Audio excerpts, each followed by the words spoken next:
Hello, my name is Kim. I'm one of the cardiac rehab sisters for BHRUT, and we've put together some educational talks, and today we're going to speak about maintaining lifestyle changes, and that includes the risk factors for coronary artery disease. So the primary care team has responsibilities to you, and your primary care team will include your GP, your practice nurse and specialist nurses that you see outside of the hospital setting. Now their role should include checking your cholesterol at least once a year, looking at your blood pressure checks, your general medical issues, medication review, and they should offer various lifestyle clinics like diabetes clinics, weight control clinics and smoking cessation services.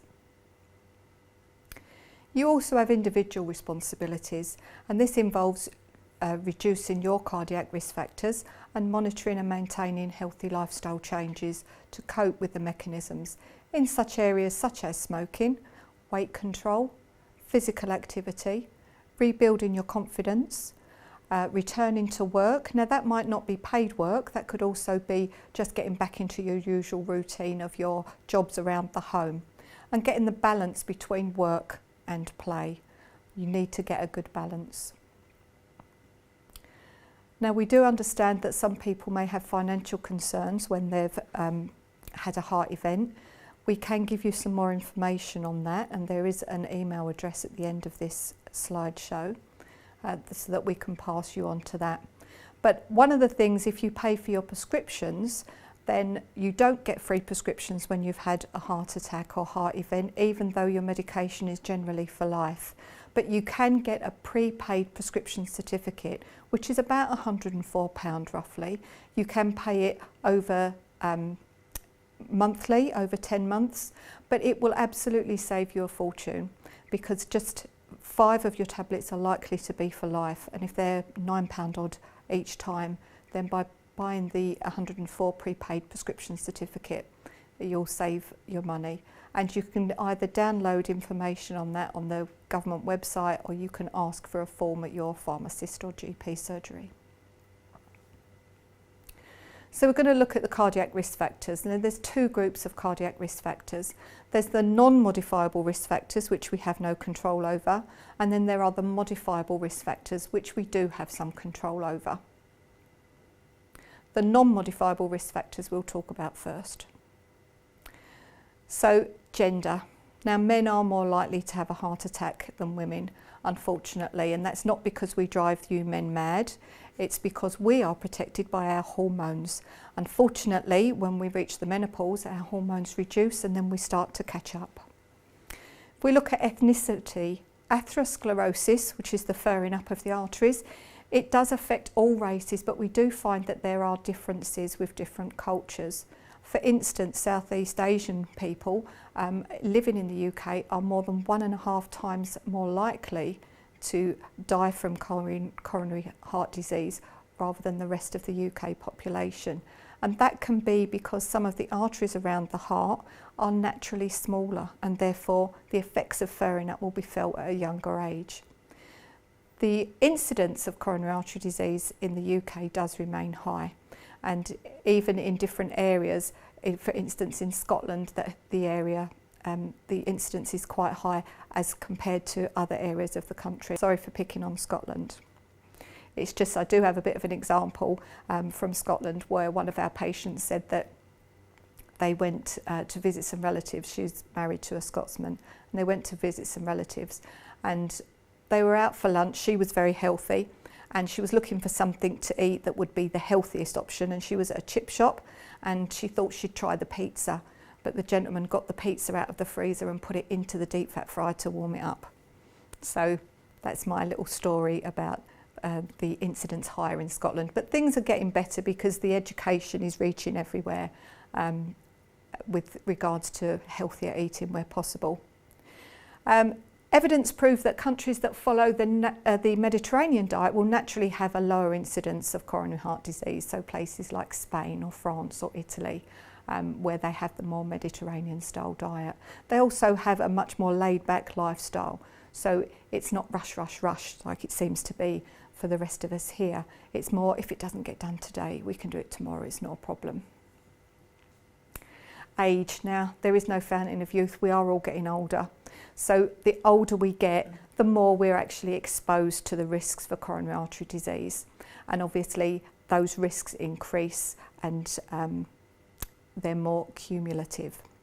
And a family history, if there's a family history of coronary artery disease, then you are more likely to be at risk of suffering from the disease yourself. So with family history, there's a significant family history if it's considered that one or two of your close relatives, so that would be your parents or brothers and sisters, have been diagnosed with coronary artery disease around the age of 55 or 65. So if that's in your line, then it does increase the risk for you. If you have no relatives around that have had coronary artery disease and you are the first one in the line, then unfortunately if you are below 65, it slightly increases the risk for any children you may have. And that's not to frighten you, and it's worth just to mention that what tends to run in families is high blood pressure and high cholesterol, and you don't always see that on the outside. So we do recommend, if you're in that age group, to get your children to just check their blood pressure and cholesterol to make sure they're within the normal range. Also, families have clusters of risks, so it might be diabetes or obesity can be a common trait in families. So the modifiable risk factors, so let's talk about those. So these are things that we can have some control over and that we can try to address where possible. So smoking is one of the risk factors. So people who smoke are twice as likely to have heart attack as people who have never smoked. And stopping smoking after a heart attack reduces the risk of another heart attack, but also improves your chances of survival should you have another one. Now, tobacco smoke contains a deadly cocktail of chemicals, nicotine, carbon monoxide, and there's about 4,000 different chemicals in cigarettes. And off the top of my head, what I can remember is some of the chemicals are rocket fuel, embalming fluid and weed killer. So they're just some of the things that you can imagine you're inhaling. Nicotine also increases your heart rate, and that means it makes your heart work faster and harder, and it increases your blood pressure. Carbon monoxide reduces the amount of oxygen that's released into your blood, so therefore there's less oxygen getting to your heart muscle. And smoking can lead to a build-up of atheroma, which is the fatty deposits that naturally get made. It builds up more and increases the risk of blood clots. It doesn't matter whether it's a cigar, a pipe, chewing tobacco, roll-up cigarettes, whether it's a shisha, hubble bubble pipe, they all have the same effect. And if you look at those hubble bubble shisha pipes, if they have nicotine in the little top bit, then smoking on one of those for 1 hour can equate to smoking 100 cigarettes. So just be very aware of that. And obviously a lot of people tell us that smoking is related to stress and they smoke to relieve stress. But if the nicotine is increasing your heart rate and your blood pressure, there's not really anything in there that's reducing your stress. But sometimes it can be the action of smoking. So if you're having a cigarette, you might go outside. You'll take a few deep breaths while you're inhaling the cigarette. If there's somebody outside and you're out there, you might be offloading your problems and you're taking a bit of time out. Those things can be relaxing, but the cigarette has got nothing to do with it. If anybody is smoking and wants more advice, you can look up for smoking cessation services, but usually either your GP or your local pharmacist will do a smoking cessation course of about 6 weeks to help you get started. Obesity, now this is not a very nice word, and obesity is when your body mass index is 30 or above. So obesity does contribute to high blood pressure and high cholesterol, and it also increases your risk of developing diabetes as you get older. So ways to look at reducing your weight would be to look at your portion sizes, remembering that the palm of your hand is roughly your portion, so whether that's meat or potatoes or rice or pasta, it would fit roughly the palm of your hand. Also eating regularly. You don't want to skip meals. If you skip meals, your body's more likely to store the next meal as fat because it doesn't know when the next meal's coming. So do try to have your regular meals, and that also helps with your medication as well. You don't want to be taking your medication on an empty stomach. And looking at planning your meals a little bit in advance. I don't mean you've got to do posh menus, but if you know roughly what you're having, then when you've got times of where you're busy, you may have batch cooked some food, put it into the freezer. It's something you can grab rather than grabbing unhealthy takeaway options on the way home. Now, abdominal fat relates really quite strongly to coronary artery disease, and that's because the fat there is then pushing against all of those internal organs and stopping them doing their important work. So the more apple-shaped you are, the more higher risk you are for coronary artery disease. Unfortunately, most men tend to be apple-shaped. Us women tend to have it on our hips and thighs, which we don't like, but it's actually healthier to have it there than around the tummy. So the way to look at that is to look at your waist measurement. Now, to find your true waist measurement, you would go to the bottom of your rib and the bony bit of your hip, and exactly halfway through the middle would be your waist. Generally, for most of us, it sits on the belly button. So when we measure the waist of our patients, we always ask them to point to their belly button. So we measure around there. The tape should be snug, but not tight. The other way to measure is with your body mass index. But with your body mass index, it doesn't really equate to individual people. So if you look at, for instance, a rugby team, half of the England rugby team may be overweight or obese if you look at their body mass index, but they're very fit and healthy men. So body mass index is a guide. Your ideal body mass is below 25 and preferably above about 18.5. But measuring your waist. For men, you're looking at having a waist measurement of less than 37 inches. If it's above 40, you need to be actively working to bring that down. For us women, it's going to be 32 inches or below. If it's above that, again, you actively want to be bringing that down. And with Southeast Asians, again, they're slightly higher risk, so we're looking at taking an inch off of those measurements. So another risk factor is diet. So modifying your diet can help with your cholesterol levels, maintaining your weight, keeping your diabetes under control, and obviously helping to control your blood pressure. And I'm not going to go into any more detail about diet because we do have a separate talk that is just focusing on diet. Now, alcohol. There is a small protective action on alcohol on the heart, but only if it's within certain limits, and it's actually only in women over 55. So we used to think that there was protection with alcohol for everybody, and that isn't the case. More recent research has shown that ladies over 55, if they want a small glass of wine each day, is not going to be an issue. It can offer some protection. Red wine particularly contains natural antioxidants and flavonoids, and those are cardioprotective. But you can get the same benefit from red grape juice. Remember, with red grape juice, your small 100-150 ml glass also counts as one of your 5 a day, so you've got a double whammy there. Be aware of low alcohol or light beers and lagers and sugary fizzy drinks, fruit juice, cream liqueurs and cocktails, and also those Alco pops. They tend to be quite high in sugars, so alcohol in moderation. But what is moderation? So if we have a look, everyone should have no more than 14 units per week. That's 2 units per day. But if you do have alcohol every single day, then it is wise to have a couple of days during the week where you have no alcohol at all, just to give your liver a little bit of a rest. So what is a unit? 1 glass of wine, so that's a small old-fashioned type glass of wine, is 1 unit. Half a pint of beer, lager or cider.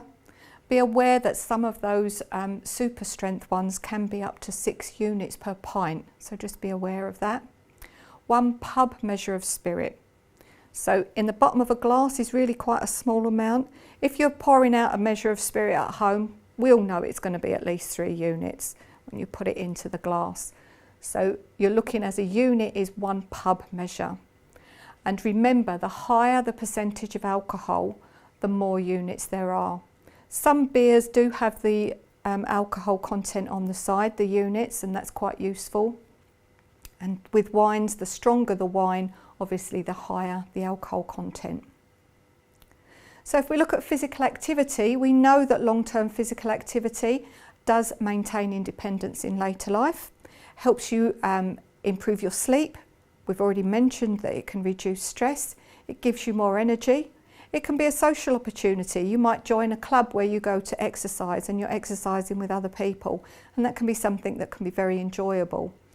Just going out and doing your exercise, even if it's your daily walk, can give you a sense of achievement. And cardiovascular exercise is also fat burning, so it does help to control your weight. In the long term, it helps with your muscle tissue and bone density. So as we age, you're less likely to suffer from falls. It lowers your blood pressure, increases your high density lipids, which is your happy fats, if you like, your good fats. And if you take part in regular exercise of 30 minutes moderate, 5 times a week, you are reducing your chances of experiencing any further a coronary event. Do aim to be more active each day, and that can be something as simple as getting off the bus a couple of stops earlier before your stop and walking that extra bit. It might be parking your car the furthest away in the supermarket from the door, again walking that extra bit. So just look at ways you can be a bit more active each day. Stress. This is another topic that we do as a separate topic, so we won't go into great detail about it. But accepting and adjusting around your cardiac event can help to reduce your anxieties. Look at the misconceptions. Sometimes you might get advice from lots of different people about your heart. Try to get your advice from your professionals where you can.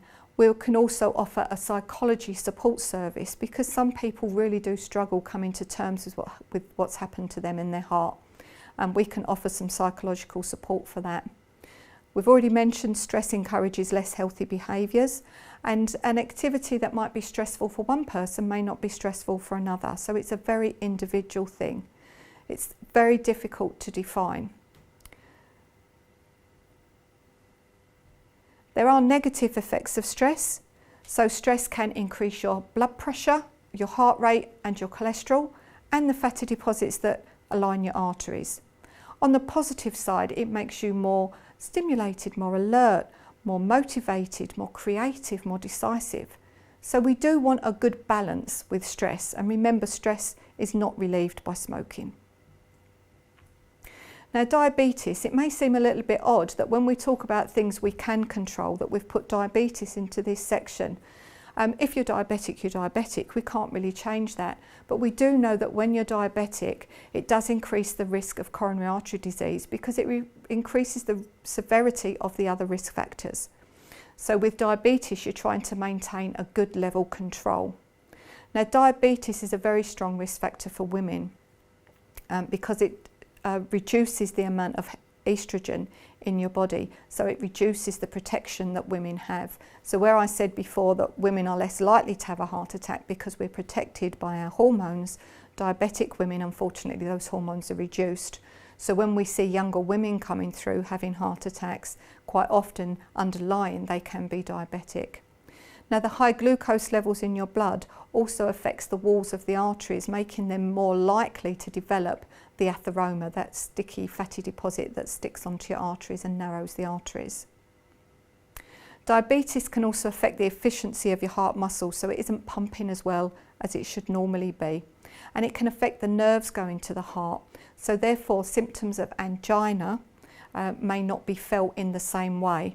So somebody with diabetes may present with a heart attack without any pain type symptom at all, and they would just feel very sweaty or clammy, sick, perhaps looking a bit grey in colour because of the effect that the diabetes over the long term has had on the nerves leaving from the heart. So addressing and maintaining your risk factors will improve your glucose control and helps reduce the long-term complications of diabetes. When you have a regular blood test for your diabetes, we look at a marker called HbA1c, and it used to be in percentage, but we're now looking at figures. 42 and above is in the diabetic range, so being around 48 is a good idea, but your GP should be regularly checking your HbA1c and then working out the level that is right for you. So it may mean some changes in your medication to get you to that right level. So hypertension or high blood pressure.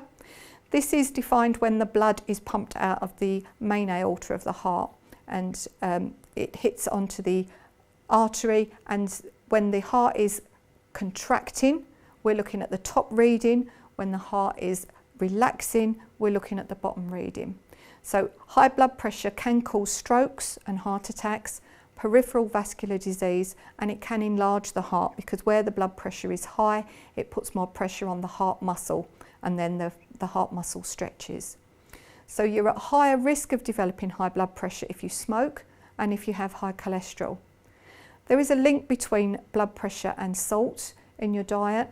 The recommended guide is no more than 6 grams of salt per day, and that's not what you add, that is in everything that you might eat. We do recommend the blood pressure from the government guidance is 130/80. Now, losing just 1 kilogram of weight can reduce that blood pressure reading by 2. So 130/80 will become 128/78 by just losing 2.2 pounds. So excess weight, excess salt, excess alcohol will all raise your blood pressure. So hypercholesteremia, which is just the posh word for high cholesterol. Cholesterol is mainly made in your body. It's made in the liver, and it's usually made when you go to sleep at night. So as you go off to sleep, your liver kicks in and starts making cholesterol. Cholesterol is important. It works on keeping the cell walls healthy in your body. But what you don't want to do is to make too much of it. Government guide is that we aim for a cholesterol under 4. Now, normal range is between 4 and 5, which is fine for the rest of the population, but anybody that has had any heart intervention, you're aiming for it to be below 4. Now, cholesterol is carried around in the body in 2 ways.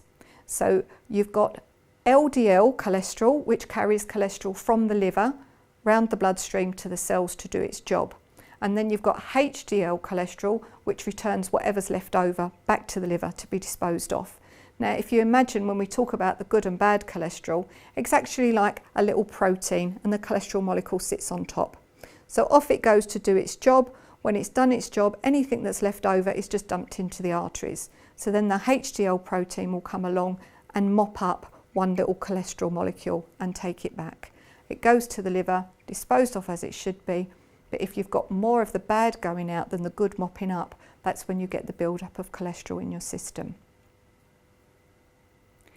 So, in summary, where possible, try to address your modifiable risk factors to reduce your risk of further heart events, and you'll get the best result by taking your medication and addressing your risk factors combined.